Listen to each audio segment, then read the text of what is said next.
Good afternoon, everyone. I'm happy that so many of you were able to join us today. My name is Ann Ruck, and I am the Director of Professional Development and Education at Central Jersey Family Health Consortium.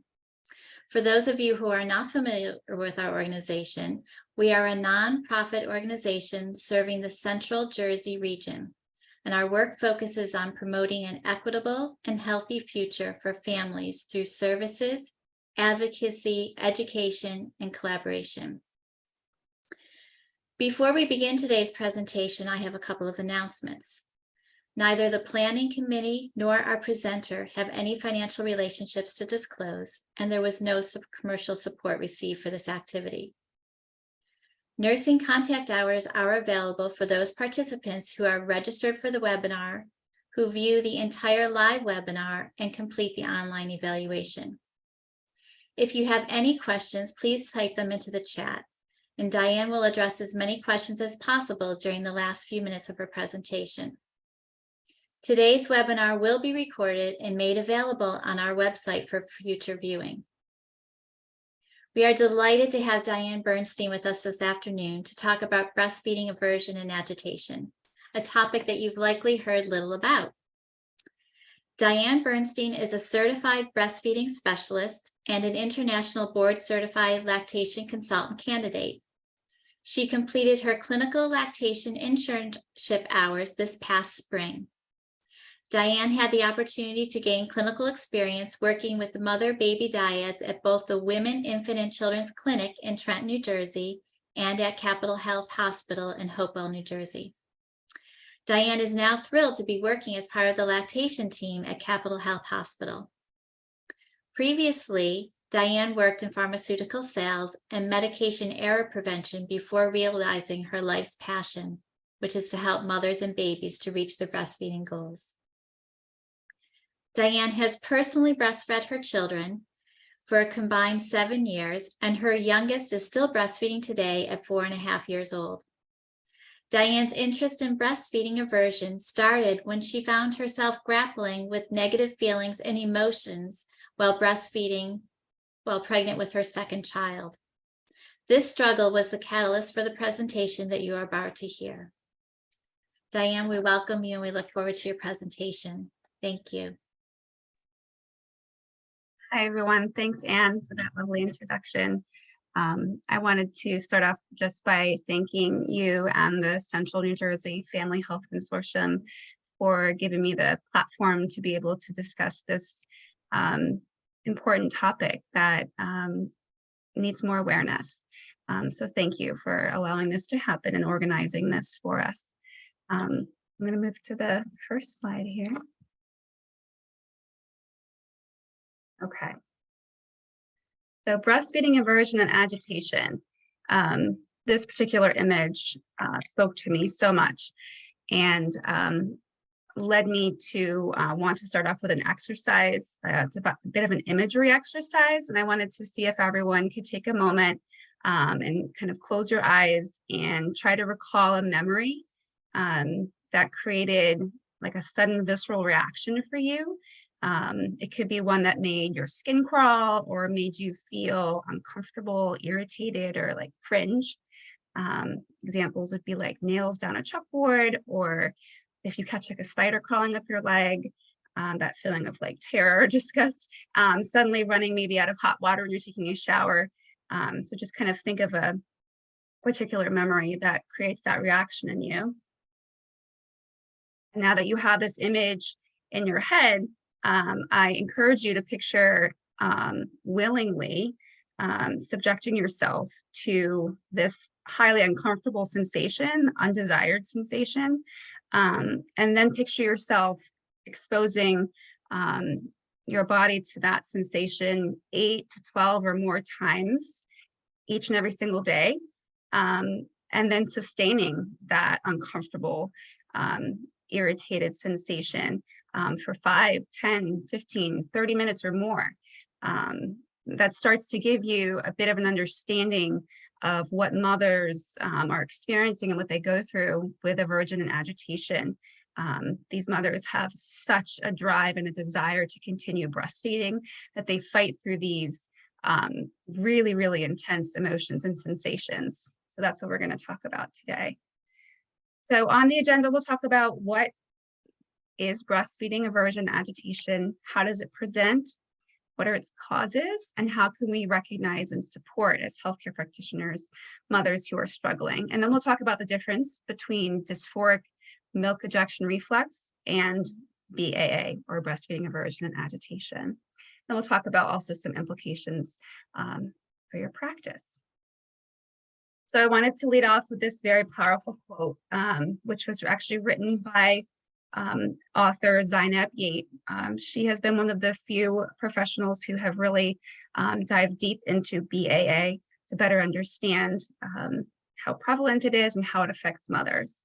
It says, idealized motherhood and reality are rarely the same. And if we do not tell the story of how aversion can plague the life of breastfeeding mothers, we're actually depriving those mothers of the tools of expression that they need to understand what's happening to them from a world that they think does not even exist, thereby making them feel essentially completely alone. Okay, so leading off here with a picture, this is me breastfeeding my son while pregnant with my second. We had had an absolutely peaceful breastfeeding journey up until this point. Looked forward to every breastfeed. We had such a bond together. And around the 4.5, 5th month of my pregnancy, out of the complete blue, out of nowhere, I started feeling these sensations when he would latch of disgust, anger. I was irritable at him. I didn't have positive feelings towards him, and I wanted to get him off my breast. I would clench my teeth and I would do the best that I could to get through the feed. This little image here was just a quote that I would read while I was having some of these sensations to kind of just get me through that moment, get me through that feed. I had such a desire for him to wean naturally. In our case, my son Caden ended up about 2 weeks later weaning himself off, stating that there was no more milk. So for me, the aversion ended very quickly. And luckily for my second, I haven't had too much of it. That's a bit about my story. So what does breastfeeding aversion agitation feel like? This image is so powerful. It's by an artist named Laura Clark. She created this art piece, which is actually clay hands and a milk bath with a mother in there. She created this during the pandemic when she was in isolation or in lockdown with her young children. And she was feeling completely touched out. She was breastfeeding, but also just feeling touched out in general. And this image is just so powerful and such a great example of how mothers feel like when they're experiencing BAA. I wanted to also read some quotes for you to help better understand what BAA feels like for these mothers. Zainab Yate, who I mentioned before, is the author of the only breastfeeding book that discusses breastfeeding aversion and agitation. She also has completed pretty much the only study that exists out there on BAA. It's a qualitative study from 2015. Where it was an international survey that was distributed, and mothers were asked if they had experienced aversion and if they had to please explain what that feels like. And I just wanted to point out before I read the quotes that within 48 hours, the author of this study received 694 responses. To me, that's pretty astounding and speaks to just the prevalence of BAA. So the first quote, she has removed the names, but it says, "I know it makes no sense, but what I needed was being ignored by her. She clearly did not understand that my nipples felt like someone was using them on a cheese grater. Even when I kept telling her it hurt, how could she? But she was tiny. I had to be a silent martyr. No one could see the prison I was in. It was stressful, lonely, and dark." The next quote says, "Night times are the worst as they feed for comfort a lot. And when they have been there a while, I get an overwhelming feeling of claustrophobia, queasy, hot, and panicky. I literally want to get them off of me and throw them to the other side of the bed. Of course I don't, but then the mom guilt kicks in big time. I feel like I'm going crazy, but I have nowhere to go and they need me." Next one says, "If I could tell someone what kind of a tornado is whirling around in my body when I have to nurse her each time, they would think that I was crazy. I swear my skin starts burning up with pain and I want to rip it off. I'm all of a sudden vehemently angry. All I want to do is get my babe off of me, and now. Okay.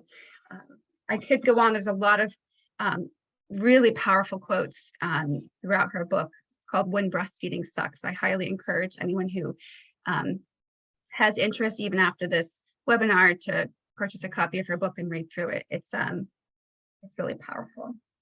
So moving along to the definition of breastfeeding aversion and agitation. It is not a formal term. It is a term that was coined by Zainab Yates, who has done the minimal research on this field. It's a phenomenon that some breastfeeding mothers experience, which includes negative feelings and sensations, often coupled with intrusive thoughts when the infant is actually latched and breastfeeding. The feelings are unexpected, but they're also not desired. Okay. A bit about Zainab Yates, who you'll hear more about during the presentation. She's an independent researcher and vice chair of the London Brent Health Research Authority Research Ethics Committee. She's also a breastfeeding peer supporter with the National Health Service, and she does breastfeeding advocacy as well. Okay, so now we're going to talk a bit about the background of kind of nerve sensations and skin-to-skin contact. So breastfeeding for all mammals involves that regular skin-to-skin contact and touch. Touch involves different nerve endings that specialize in the transfer of information. So these are called Merkel endings, and every human being or every mammal has different densities and sensitivities of these nerve endings, which we can see now why some mothers would experience aversion and agitation and why other mothers might not experience it at all. But it's very complex, and we'll find out a bit more about this as we move along. So as I was saying, if you were to put, two people side to side, and if you were to expose one of the or both of those people to a particular stimuli, whether it be a really, really hot room or some other kind of trigger, both of those humans would likely experience the stimuli in different ways. And it's also possible that they'd have differing emotions, even though it's the same stimuli that's being presented to them. And the triggers can be exacerbated for either individual based on their certain situations that they're experiencing in their life that day. So it could be the time of day, if they're tired, if they're having any work stressors, life stressors, or if they had any expectations for how the experience was going to feel for them. And all these confounding tensions kind of add fuel to that sensory fire.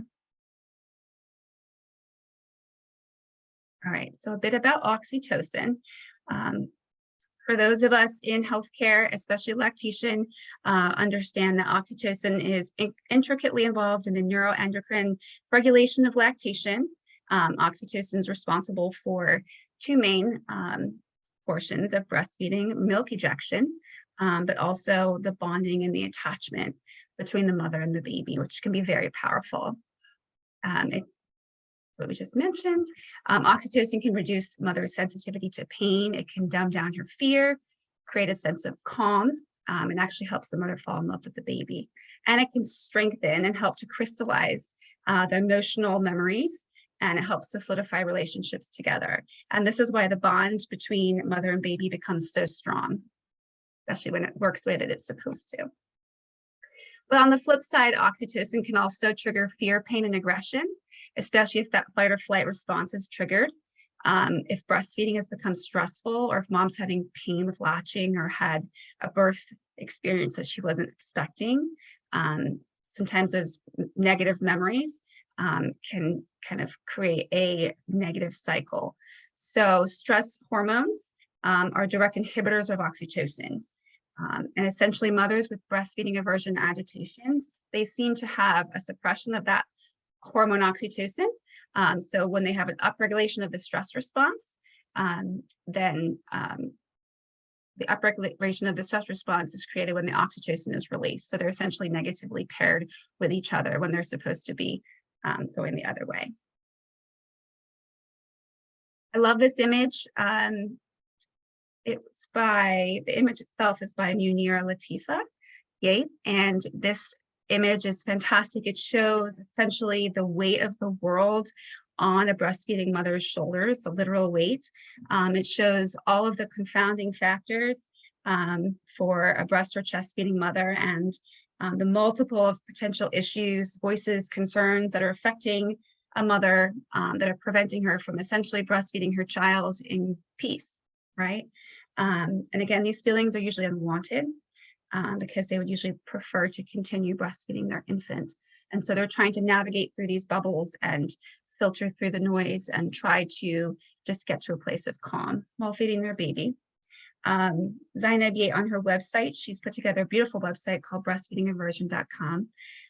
She ran a small poll for some of the online users. I just wanted to point out, to give some more context, that out of those mothers who responded, 88% had never even heard of breastfeeding aversion, and 30% of the mothers who responded had never told anyone that they were experiencing the aversion. And then 7% actually ended up weaning because of breastfeeding aversion. What this tells us is that many mothers are actually suffering in silence, and they're doing their very best to hang on despite having very minimal support and not knowing where to turn. So this is a bit about what BAA can look like, how it can manifest. Mothers can have feelings of anger, agitation, irritability, that rage, which is common, a skin itching or crawling sensation. And unfortunately, when some of these intense emotions are happening, the mother can then feel shame and guilt after the feeding. Mothers can have anxiety about future feeds for fear of the same sensations being repeated, or they can feel violated due to a lack of consent. The mother can want to run away to escape the feeding. She can actually, unfortunately, start to feel touched out and even hating breastfeeding. Self-harm while feeding could also happen as well if it becomes very severe. So as I had just mentioned, after feeding, usually thoughts and sensations will disappear after a breastfeeding sensation is over, but for some mothers with breastfeeding aversion and agitation, those feelings of guilt and shame about that last breastfeeding session can linger. And when this lingers, it creates a bit of an internal conflict for those mothers, and they usually aren't sure what to do with those feelings because the phenomenon is so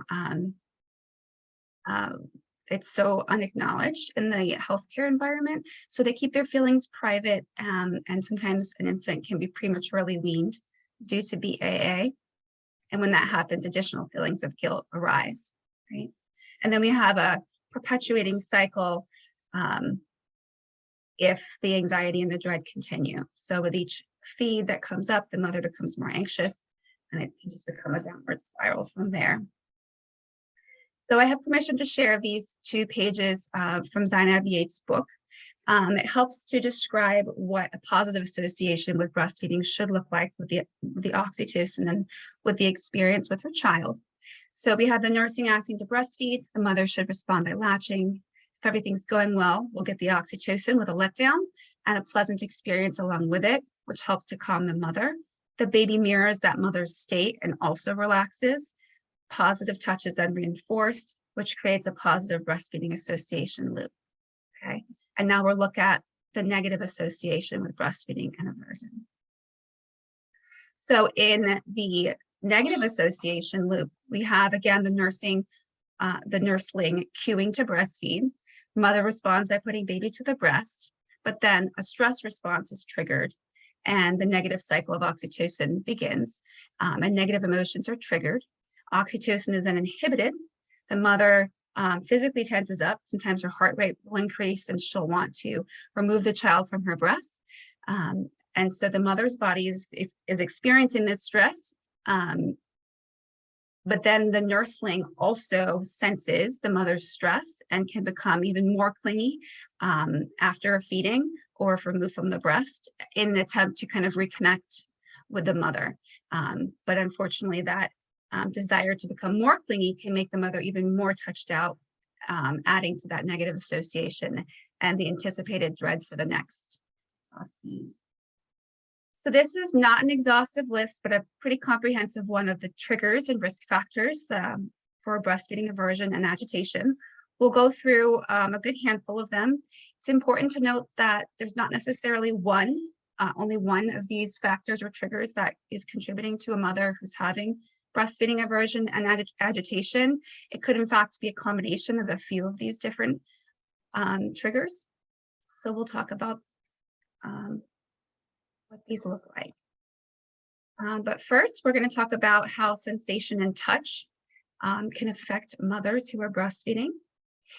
So we all have different thresholds of comfortable touch, which we touched on in the beginning. Sometimes an infant will, especially the older ones, will want to play with the mother's other nipple when they're nursing, twiddling that nipple, flicking it, stroking it. Sometimes nurslings will scratch the mother's skin unintentionally, or they'll pinch. Just those wandering hands all over the mother, it can be too much for some moms. Also, some infants move a lot at the breast, and sometimes those excessive movements just create too much sensory input for the mother. Also, mothers can get sexual arousal from breastfeeding, sensation of sensory pleasure, but then these mothers perceive that these sensations are inappropriate, and they begin to feel embarrassed or have shame, and they even more so try to suppress those feelings. But that can also manifest in aversion and create some negative emotions for them. So how can we help these mothers? If baby's doing some nipple twiddling, we can cover up the breast the baby's trying to twiddle with. We can keep that nursing bra clipped up. We could wear a high neck clothing item. We'll talk about a twiddle tip that you can attach to the bra, where we can redirect the baby to distract the baby. For those wandering hands, we can offer our own hand to hold the baby's hand. We could offer the baby a stuffed animal or another toy.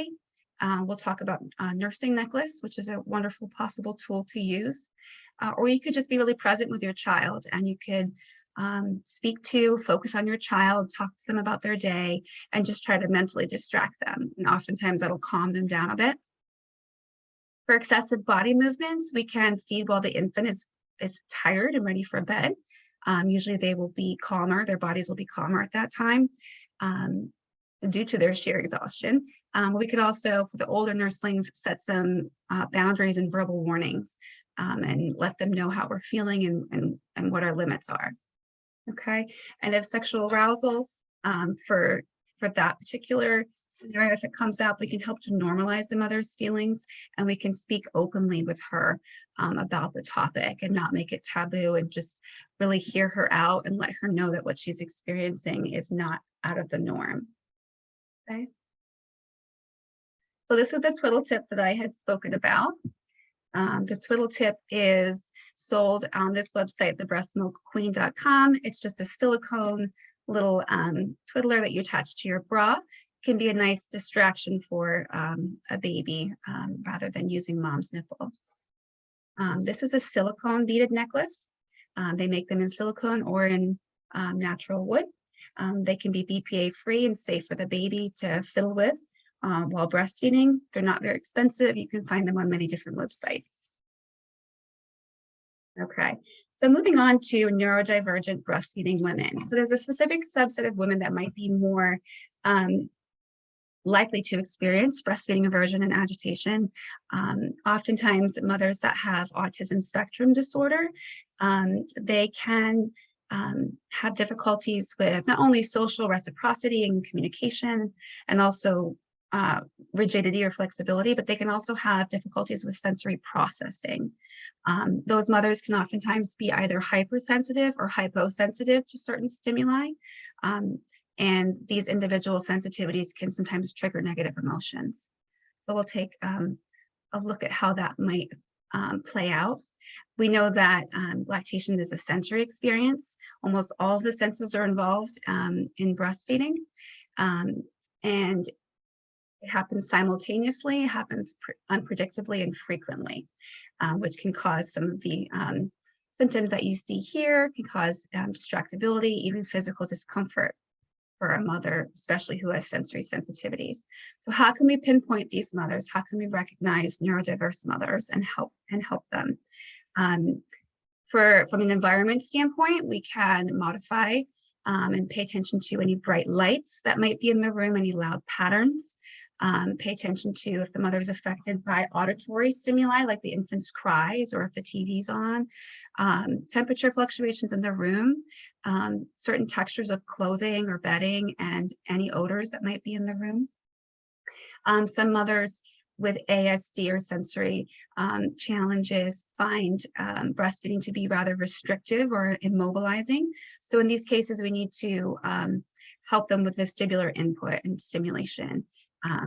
And so also tactile sensations, we can pay attention to if the mother's having difficulty with the actual suckling of the infant at the breast, or if it's the warmth of all the sustained skin to skin. Sometimes they can be sensitive to leaking breasts and that prolonged touch, okay? So here are some strategies that we can use. We can adapt our intake forms to better pinpoint these mothers who have autism spectrum disorder and some sensitivities. So we can adapt our intake forms and use sensory sensitive language during the assessment to learn more.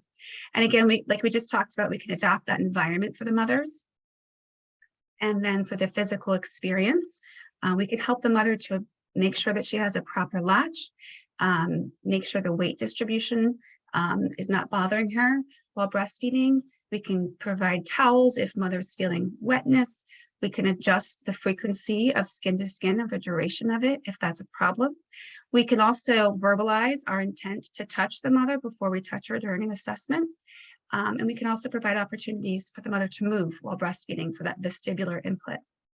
We can encourage mother to possibly rock or use a swivel chair while breastfeeding. Mother could also breastfeed while on a birthing ball for some input, or even feed while walking in a baby carrier. We can teach her how to do that. So we can also help mothers who are hyposensitive by exploring some sensations that they might not feel that they otherwise would have if they did not have hyposensitive characteristics. We can help them, letting them know what breast engorgement might feel like. If their nipples are damaged and they haven't noticed it, we can help to point out, better latch techniques. And also we could point out how to interpret the infant's cues better. Right. So another way we can support neurodiverse mothers is just by properly identifying them. An IBCLC named Jenny Stiller has put together this fantastic checklist that you can find on her website. She has sort of devoted herself to specializing in neurodiverse breastfeeding mothers. And this is the checklist that she utilizes with her mothers that helps to just pinpoint some of those neurodiverse mothers with sensory sensitivities. So self-care can have a big impact on breastfeeding aversion and agitation. And we'll talk about each of these three.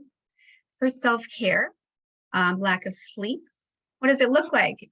For those of us who are mothers, we know that it looks like not getting a good night's rest due to an infant being latched all night, cluster feeding, maybe that baby is teething or having a sickness and was unable to sleep. But long story short, it ends up exhausting the mothers, decreasing her quality of sleep, mental attrition. The mother still has the same responsibilities and pressures on her.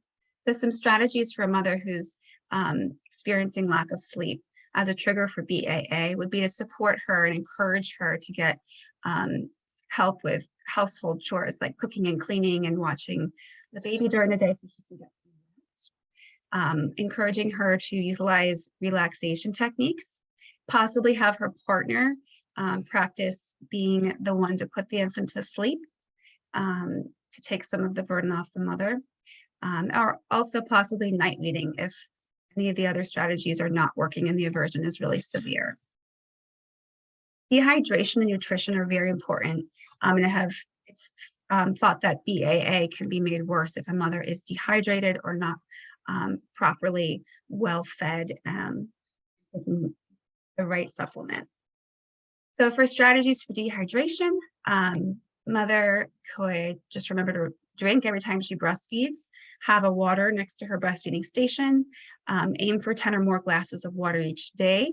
She can carry one of the water bottles that has the time stamps down the water bottle to help keep track throughout the day. It might seem far-fetched, but if a mother really just can't get her water in, she could even use a Camelback water carrier just to get those cups of water in each day. We all know that from a nutrition standpoint, nutrition and gut health can very much so affect our weight, but can also affect our mood, which can affect our hormones. And then if we have a sleep-deprived mother, she also might be making less nutritious food choices because she doesn't have the time or she's just too tired. So in this case, we can encourage mom to eat a well-balanced diet with nutrient-rich foods, have healthy snacks close by that nursing station. We can also have mother accept and not deny any offers of help, get food delivered to her house if it's available to her. And we can have mother check with her doctor if a multivitamin is appropriate to add. And also if mother is experiencing pretty severe BAA, we can encourage her to obtain some blood tests from her doctor to look at some of the hormone levels, including, in addition, also magnesium, iron, vitamin A, and the other ones that you see listed here. Magnesium seems to be anecdotally really that mineral that really does seem to help mothers with breastfeeding aversion and agitation. So I wanted to just touch on that a bit here. We do have evidence that does show that magnesium works on the human body. It affects the human body. Currently, supplements are recommended for things like migraines, indigestion, or insomnia. So it's possible that BAA could possibly be improved with additional magnesium in the diet. But mother could also be taking a magnesium supplement, specifically the chelated form. Magnesium oil or the spray is an option as well. And mothers could be taking Epsom salt baths. There's that enhanced absorption when you are in a bath with the Epsom salt. All right, and again, this is all anecdotal. This has not been studied or proven. So moving on to pain while breastfeeding, it's so important if a mother's feelings of aversion that we make sure that we check and see that she has a proper latch and that the aversion is not being made worse by a simple strategy like improving positioning and getting a deeper latch. What we do know is that negative emotions like anger and sadness can kind of be the cause and also the result of the pain due to that negative cycle of pain. So we can have a stressor, which happens first, and then we have negative emotions due to the stressor, and those negative emotions can create and promote inflammation within the body, which then creates more pain. So you can see how the negative cycle would progress here. So it's important as healthcare practitioners to examine mom for improper latch, ankle glossia. We can encourage her, if we've completed an oral assessment, to possibly reach out to a specialist to evaluate the infant's oral structure. And we can also recommend possibly body work post-revision to help that infant. If mother's having nipple pain due to vasospasm, we can encourage the mother to keep her nipple warm, ensure that she has a proper latch, a nice deep latch. And these are just some strategies that we can do to help mothers who are in pain. So another trigger for breastfeeding mothers can just be that they're breastfeeding older children. We can use strategies that you see below. The first is active distraction. So we can use motion and contact together for the older babies. We can talk to our older child. As I mentioned before, make good eye contact, ask them about their day, tell them a story. We could sing to them. We could talk to them about something exciting that might be happening in the future. Oftentimes, just that one-to-one connection can really help to settle their bodies down so that they're just focusing on you visually. We can use boundary setting. We can verbally have our older nurslings use waiting hands until the breastfeeding session is over. We can have them, or the mother can delatch with kindness, which means giving verbal warnings and countdowns out loud to the baby for when the breastfeeding session will be ending, so the baby is not, taken aback when the breastfeeding session ends abruptly. And we can also wear a high neck top if the mother doesn't want to breastfeed at all. For redirection, this is a strategy that we can use, like a distraction technique. We can say, sure, we can breastfeed, but how about we go do something else first? Or we could offer baby or infant or a toddler their favorite snack. We could offer to play their favorite toy or game as a distraction technique. If sleep or bedtime is an issue, we can suggest that mother delays bedtime until the child is very, very tired. We could introduce a sleep cue, or we could have a trusted caregiver step in to take that bedtime role off of mom. So for older infants that we actually, that the mother is feeling very overwhelmed with breastfeeding aversion and agitation, if she really needs that baby off of the breast, what we suggest is a strategy called love bombing, which is when the mother either denies the breastfeeding session or takes the baby off the breast. But rather than placing the child to the side, instead the mother goes all in, and rather than breastfeeding, she hugs that baby or the infant and the toddler. She kisses the baby, cradles the baby. She's really present with that baby's feelings, but also uses physical contact to really help positively pair oxytocin. All right, pregnancy is another risk factor or trigger, which is what happens in why is it a trigger? Well, there's these huge hormonal shifts that we know happen during pregnancy. The increases of progesterone and estrogen. Sometimes aversion goes away after birth, but oftentimes it can continue postpartum. It's really dependent upon the situation. So what we have here is when your mother becomes pregnant, those hormones increase. But when the hormones increase, milk production becomes inhibited. Many notice a decrease in supply or completely drying up of their milk while pregnant. But this drop in supply is very much so noticed by the nurslings. They tend to try to get additional letdowns and feed more frequently and fidget more, which can create that feeling of aversion. Up to 74% of mothers can experience severe discomfort or pain while pregnant and breastfeeding. Ovulation and menstruation can be another pretty significant trigger. What's most important here from a strategy standpoint is, as practitioners, if we are aware and if we make the mother aware that these particular times in her cycle for the month could be exacerbating how she's feeling. Sometimes just knowing what to expect and when to expect it can help to alleviate some anxiety. So we can have the mother use some of the strategies listed here. We could also have the mother decrease skin to skin while she's ovulating. And we could also have her use loving touch from another type of social bonding, like a hug, to decrease the stress and release oxytocin during those times of the month. So if she's menstruating, we can encourage mom to reduce her stress triggers, really take care of herself, allow time for rest and recuperation. From a naturopath standpoint, we can encourage, if the doctor has approved it, use of evening primrose oil, anecdotal. We could also have the doctor perform blood tests, again, to check for any abnormal hormone results. So tandem feeding seems to be another situation that's a big risk factor, probably one of the biggest. Hilary Flower, she wrote a book called Adventures in Tandem Nursing, and she talks about how during tandem nursing, it tends to be triggered only by the older child suckling, not always, but it can also happen when both children are nursing simultaneously. So the prevalence, a couple different estimates here, but it's estimated about 1 in 3 women who are pregnant will experience aversion, or about 1 in 4. And why, you might ask it? Well, if you think about it, when you have 2 babies at the breast, that's double the sensations, right? Or tripled if you have more. double those negative sensations of the touched out, the skin to skin, all of that. How are we doing on time?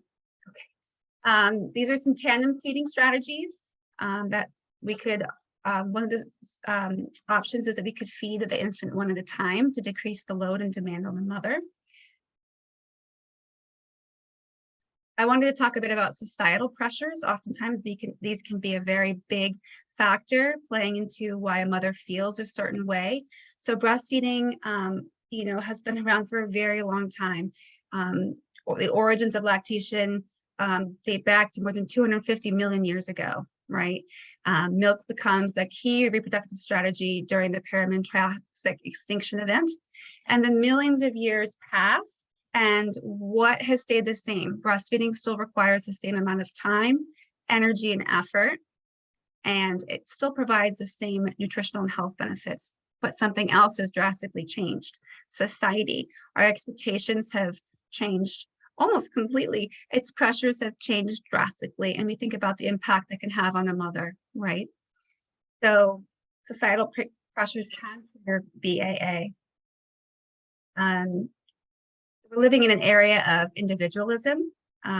Women are, encouraged to pursue their own personal meaning and self-worth.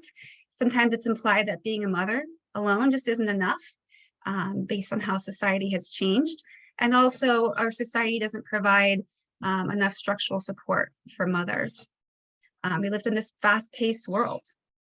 So some interventions that we can use to help the mothers who are feeling pressure due to society and its changes, we can offer to address health system barriers, workplace policy, we can engage communities and families, and we can reestablish breastfeeding as the norm. Trying to end on time, guys. 92% of mothers reported that they were mildly stressed in a 2017 study. I thought this was incredibly valuable going into the next couple of slides, just to point this out. This quote here is so powerful. It states, "We cannot mother alone, and we cannot mother in a responsive way as nature intended when we no longer live in a way that nature intended." Right? So depression and anxiety, we have to talk about this. Certainly these are risk factors and triggers that could play into BAA. We could encourage mothers to practice mindfulness. She could use the 90-second rule that was suggested by Dr. Taylor. Anyone who has any questions about any of these details, please feel free to reach out to me. I know we're running out of time, so I'm happy to go into further detail on these.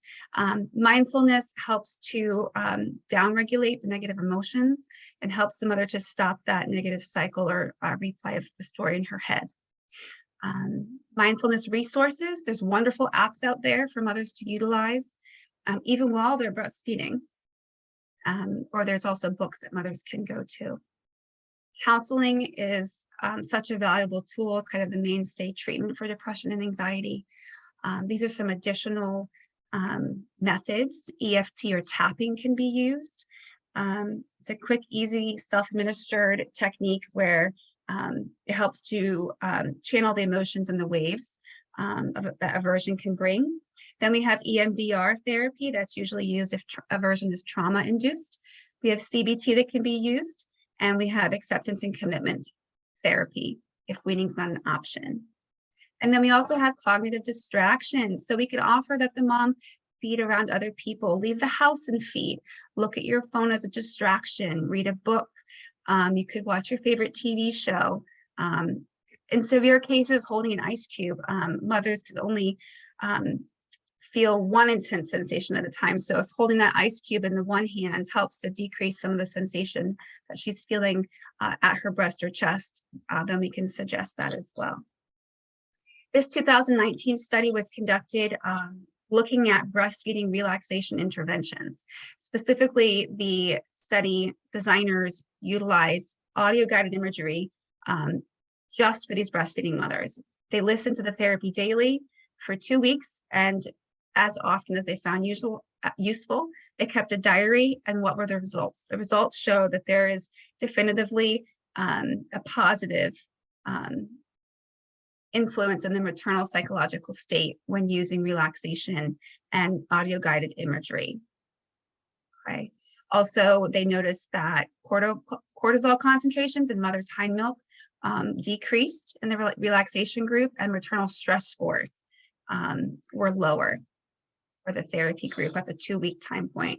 I thought this was such a wonderful study that was so specific and fit perfectly into what we were talking about today. We're almost there, guys. Lastly, we can suggest that mother use her peer-to-peer support. Zainab Yate has put together this fantastic Aversion Facebook group. When I first made this presentation, just under 8,000 members. Now there's 8,500 members in it. It's a private group. You must explain your story to gain entry. But once you do, it's a fantastic place to connect, vent, get advice on new strategies, new techniques that maybe that mother hadn't thought of yet. And also just not to feel alone. As I promised, we're going to talk about dysphoric milk ejection reflex for 1 minute and how it differs from BAA. So DMER usually happens in the beginning of a feed. It coincides with the milk ejection reflex, and it usually lasts less than 10 minutes. Okay, mother can feel tearful, oversensitive, or sad, and it's usually beginning from birth. So that's some distinctions. BAA, on the other hand, are those negative emotions of anger and agitation. The feelings remain throughout the entire breastfeeding session. It's more of a skin crawling sensation or an itching and an overwhelming urge to actually take the child off the breast. And it's important to note that if you are experiencing DMER, you are more prone to experiencing BAA. Okay. Zainab Yate has actually put together a differential diagnosis that she published in the last few months that can be located on the website that you see on this slide. If anyone's interested in looking at it, it can be a wonderful, useful tool for healthcare practitioners to help differentiate between the two. Okay. So as lactation providers, how can we help? How can we do better? We can raise awareness about breastfeeding aversion and agitation. There was a study specifically done in 2016 that showed that mothers had a disappointment with professionals' lack of knowledge around the emotional sensations that can occur during breastfeeding. And this compromised the mother's belief that they would be adequately supported by the healthcare system. So the very last slide, we'll talk about some key takeaways. I encourage you all to not shy away from addressing the topic of BAA for fear of scaring away new mothers from trying to breastfeed. Instead, let's take the approach of acknowledging and validating mothers' concerns and emotions that they're having while breastfeeding. Let's give them the tools and the strategies that they need to alleviate their aversion. Then let's give them compassionate, sensitive, ongoing support. And finally, let's provide thoughtful weaning guidance if appropriate. It's important to note that weaning comes with its own unique sets of risks and challenges, right? And that cycle of breastfeeding aversion can be very challenging to stop. So it's important that we understand that it might be an intolerable situation for a mother, but there are different costs associated with weaning. But for some mothers, if we kind of help her balance her scale, for some mothers, weaning might be the appropriate option based on, her level of emotional suffering, her relationship or her dynamic with her family or her spouse. So we have to consider all of that. That's the end. Thank you so much for sticking with me. I know I just gave you a lot of information, but if anyone has any questions, I'm happy to answer them.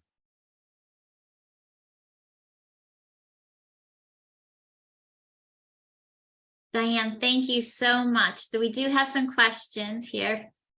Questions can be typed into the Q&A box.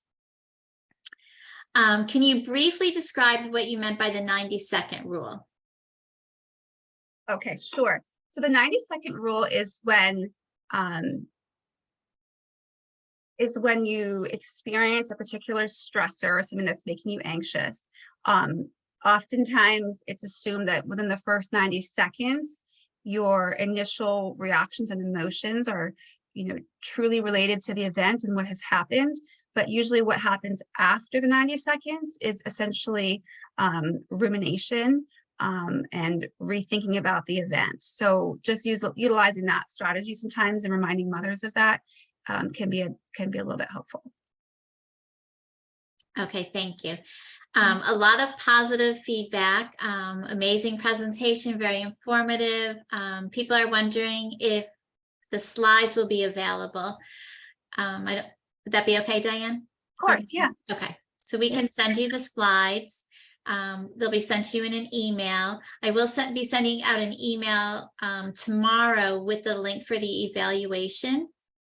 And just a reminder, you must complete the evaluation if you're seeking continuing education credits for nursing. The evaluation will be open to you until November 22nd. At that time, it will close. And the following week, the week of November 28th, I will be sending out certificates to everybody. The presentation was recorded. It will be available on our website, and I will also send information to everybody who registered with the link to view the recording. And I had a question regarding BAA and subsequent pregnancies. If a mom experiences BAA with her first pregnancy or first child, is it likely that she will experience the same with the second? So there's no hard evidence, but there does seem to be a correlation between the two, but it could completely vary based on so many of the other factors we talked about, like if the infant has a poor latch, or if there's other stressors going on in the mother's life at the time, if she's experiencing postpartum anxiety or depression. I'm personally very curious to know how PPD and PPA might factor into BAA and how it's related. I would absolutely love to do further research on the topic, to do my own research on the topic at some point and to learn more. So interesting. We have a question here from Marie saying, you said that BAA mothers have a fight or flight response to oxytocin and that this inhibits oxytocin. Is this after the letdown? So it would be essentially before, after, and during. We know mothers have multiple letdowns throughout a feed. If a mother's experiencing aversion and if that oxytocin is negatively paired with that fight or flight response, then it can inhibit not only those feelings, but also possibly her milk supply as well. Okay, I'm just scrolling through to make sure I didn't miss any questions. I'll look too.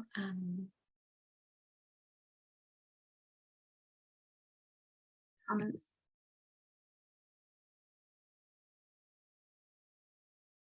Kathy mentioned the importance of anticipatory education. Yeah.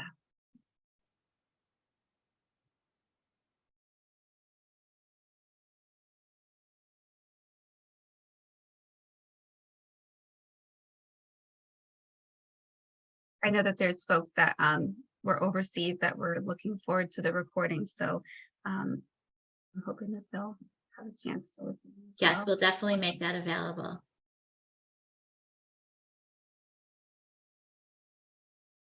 If there are any other questions, I put my email on this slide, so you feel free to reach out to me. Okay. And I'm happy to find a way. I know it's a large document, but I'm happy to find a way to share the deck of slides, because I know that there were a lot of strategies listed. So. Okay, well, I don't see any other questions. Diane, thank you so much. Wow, it really was a great presentation. You shared information that we need to share with our colleagues. It's so important to assess our breastfeeding moms for sensory sensitivities, autism spectrum conditions, and be aware that this is a possibility. I imagine that there's many mothers who are suffering in silence. And thank you also for sharing strategies that we can use to help moms to work through BAA. We're grateful to have this presentation, this information today. My pleasure. Thank you so much. Able to share. Thank you. Thank you. Everybody have a great afternoon. Thank you. Take care, everyone.